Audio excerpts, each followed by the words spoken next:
Salut à tous, on se retrouve pour une vidéo avant-match concernant l'affrontement entre les Pays-Bas et l'Espagne pour les quarts de finale de la Ligue des Nations. Comme vous le savez, je parle très peu des compétitions internationales en dehors de celles qui sont majeures comme la Coupe du Monde, l'Euro, la Copa América ou même la CAN.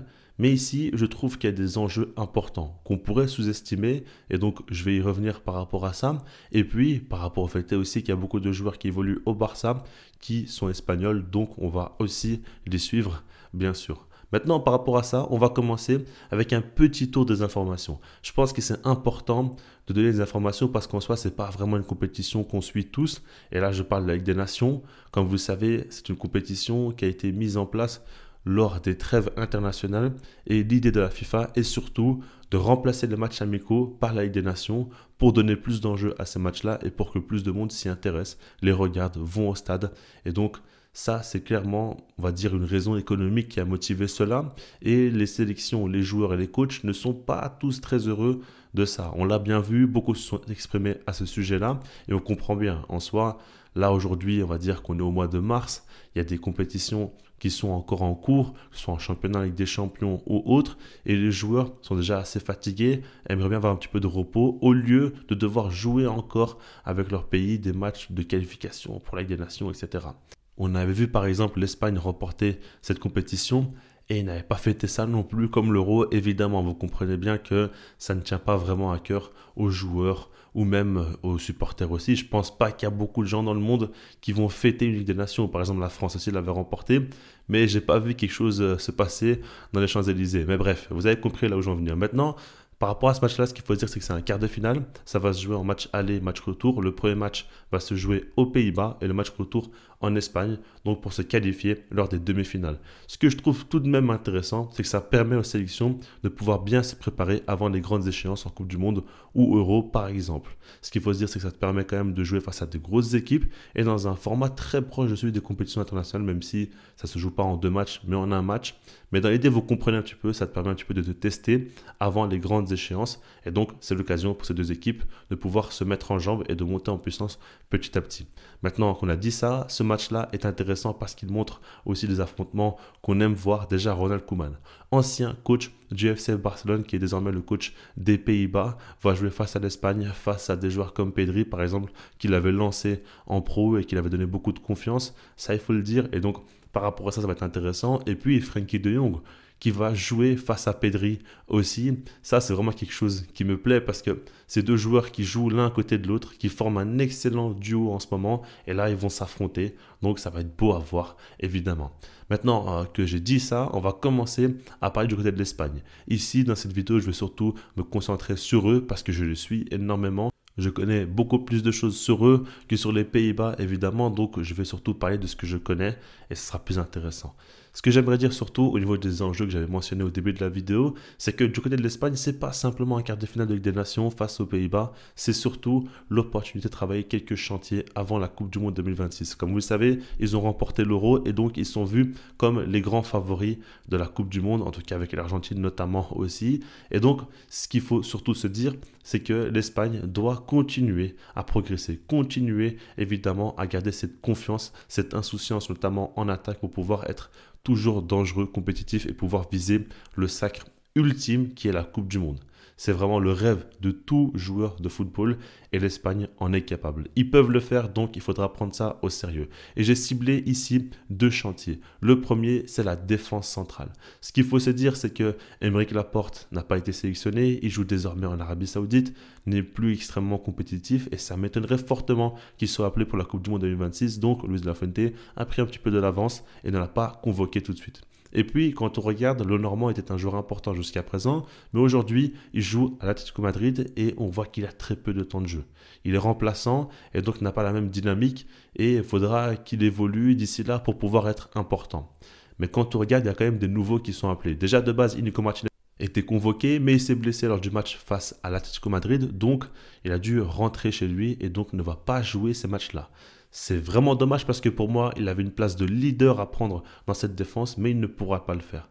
Quand on regarde à côté, il a des très très jeunes joueurs. Déjà, celui qui a remplacé Nico Martinez, Edan Hussein, je ne sais pas si je le prononce bien, mais en tout cas, c'est un jeune joueur qui joue à Bournemouth et qui s'éclate en première ligue. Il est vraiment très très prometteur, il intéresse quand même beaucoup de grands clubs. Donc, c'est un joueur à suivre évidemment pour l'avenir de ce sport et qui joue pour l'Espagne. Il y a aussi Raúl Asensio qui a été convoqué pour la première fois. On le voit avec le Real Madrid, il monte en puissance. Honnêtement, il est très très fort. Alors, il n'est pas si jeune que ça, il a tout de même 22 ans, mais on voit qu'il a un fort potentiel et donc pour moi c'est évident qu'il soit convoqué parce qu'il n'y a pas non plus grand monde. Ils n'ont pas une grande génération jusqu'à présent en défense, mais attention parce qu'il y a un grand crack et je parle ici de Pau Cubarsí. Pour moi, la défense doit être construite autour de lui parce que c'est le joueur le plus fort, tout simplement, le plus prometteur. Et puis quand on regarde, il a quand même de l'expérience déjà lors des JO. On l'a vu en Ligue des Champions, en Liga, dans des grands matchs performés. C'est un joueur qui monte de plus en plus en puissance et qui est déjà, pour moi, parmi les meilleurs défenseurs au monde. C'est aussi simple que ça. Donc, quand tu regardes, il y a quand même pas mal de très bonnes choses, pas mal de bonnes perspectives à avoir, mais il faudra faire des choix par rapport à Luis de la Fuente et je me demande qui il va mettre en avant. En tout cas, pour moi, c'est évident qu'ici, il y a quelque chose à faire et que l'Espagne peut bien retravailler sa charnière centrale parce qu'il y a beaucoup de talent.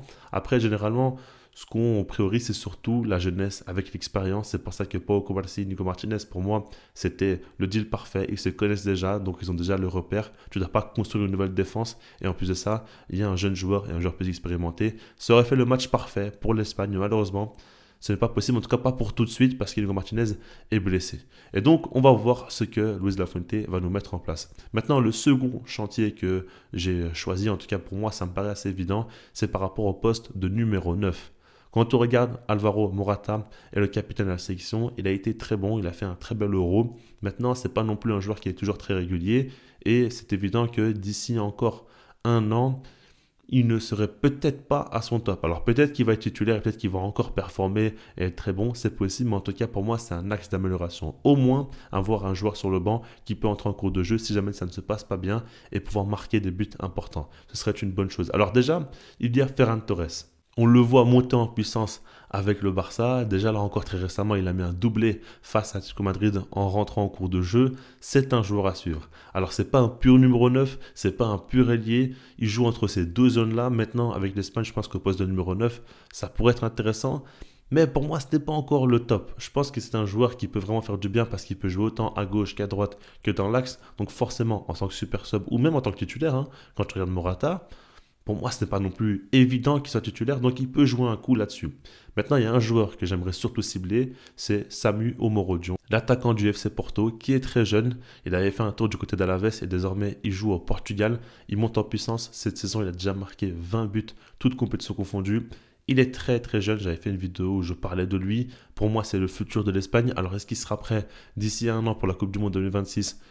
Je ne pense pas, ou en tout cas, il faudra que Luis de la Fuente lui donne beaucoup de confiance, de continuité et de temps de jeu dès maintenant.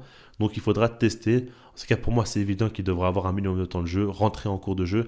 C'est important parce que c'est un joueur très performant déjà à l'heure actuelle, qui a un fort potentiel. Il a un profil intéressant, très grand en taille, lourd, assez physique et même il prend bien la profondeur. Je pense qu'avec des passeurs comme Lamine Yamal, Pedri ou même Nico Williams sur les côtés pourront lui servir des bons ballons pour qu'il finisse les actions. C'est pas un attaquant qui participe beaucoup au jeu, mais c'est pas forcément ce dont l'Espagne a besoin vu tous les techniciens qu'il y a sur le terrain. Donc honnêtement, ça me paraît ultra intéressant. On verra comment ça va se passer, mais pour moi, voilà, vous l'avez compris, c'est les deux gros chantiers. Maintenant qu'on a dit tout ça, on va voir comment Luis de la Fuente va s'y prendre et quel compo il va mettre en place. Déjà pour ce match-là, face aux Pays-Bas. Et j'ai donc fait une compo, ce n'est pas la mienne, c'est celle que je pense que Luis de la Fuente va mettre en place. Je l'affiche dès maintenant. Je suis parti sur un 4-2-3-1 avec le retour de Unai Simon dans les buts. Il était blessé depuis l'Euro, il s'était fait opérer. Aujourd'hui, il est de retour. Pour moi, c'est évident qu'il va retrouver sa place de titulaire.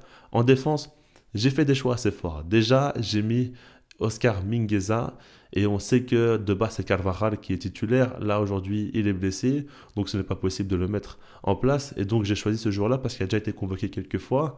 J'ai l'impression que Luis de la Fuente ne fait pas trop confiance à Pedro Porro, donc c'est pour ça que je l'ai choisi. Ensuite, j'ai mis le Normand avec aussi Pau Cubarsí. Le Normand, comme je dis, il n'a pas beaucoup de temps de jeu, pas beaucoup de confiance, etc. Mais je pense que Luis Fuente porte beaucoup d'importance à des joueurs d'expérience. Il ne va pas non plus mettre en place une défense expérimentale avec, par exemple, Raúl Asensio. Donc c'est pour ça que je suis parti là-dessus. Et puis Cucurella, jusqu'à présent, il joue énormément. D'ailleurs, Baldé n'a pas été sélectionné pour jouer au poste de latéral gauche. Il n'est même pas convoqué, même pas dans la liste. Donc ça, c'est assez dingue. Maintenant, au milieu de terrain, je suis parti sur Zubimendi avec Fabian Ruiz et Pedri. C'est un choix fort, c'est les choix que je pense, encore une fois, que Luis Fuente va opérer parce que il a encore parlé du cas de Pedri. Et il a dit qu'au Barça, il joue très bien dans une position plus reculée qu'en Espagne, mais que lui aime bien l'utiliser au poste de numéro 10. Vu qu'il l'a répété, ça veut dire qu'il n'a pas changé d'avis. Et pour moi, c'est vraiment dommage.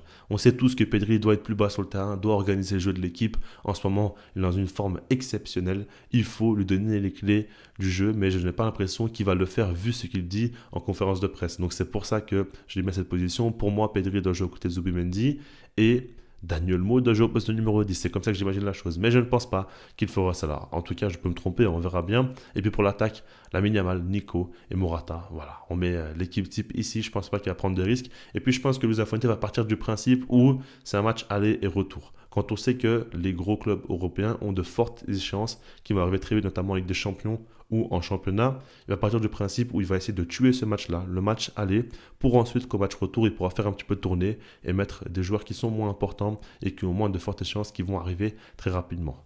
C'est comme ça que j'imagine la chose. On verra bien, évidemment. Maintenant, par rapport à tout ça, comme vous le savez, Rodri est encore blessé, Carvajal aussi, comme je l'ai mentionné. C'est deux joueurs extrêmement importants, c'est deux leaders de cette équipe qui ne sont pas là. Et je pense que c'est intéressant aussi de voir d'autres joueurs, voir ce qu'ils peuvent proposer. Et ça, c'est aussi du positif pour eux. Malheureusement, on a un joueur comme Marc Casado aussi qui s'est blessé. De base, il devait être sélectionné et peut-être qu'il aurait été titulaire vu son niveau de jeu. Malheureusement, ce n'est pas possible, encore une fois. Par rapport à tout ça, j'ai hâte de voir ce match-là. Je pense que l'Espagne doit surtout être très dominant. Je pense qu'avec la confiance qu'ils ont, avec les résultats récents, avec toutes les victoires qu'ils ont enchaînées, ils sont invaincus depuis un bon petit temps, ils doivent partir du principe où ils font peur aux équipes adverses et qu'ils doivent imposer leur style de jeu. Avec une grosse intensité, un gros pressing très haut sur le terrain, des attaques très verticales et des phases de possession pour casser le rythme si nécessaire. C'est ce qu'ils savent faire, c'est ce qu'ils ont fait jusqu'à présent. Ils n'ont pas leur équipe type, mais ils en sont proches. Il y a des joueurs qui ont pris encore une autre envergure. Par exemple, Pedri est beaucoup plus fort que lors de l'Euro précédent. Lamine Yamal continue à surnager en ce moment. Nico Williams, je pense que ça va faire du bien de retrouver la sélection. Donc par rapport à tout ça, il y a vraiment de quoi espérer de très belles choses pour eux et j'ai hâte de voir ce match-là. J'ai hâte de voir Ronald Koeman face à Luis Fuente, De Jong face à Pedri. On verra tout ça et si vous voulez, je ferai une vidéo débrief. Dites-moi en commentaire si vous voulez que je le fasse ou non. Je reste là-dessus, puis sinon moi je vous dis peace.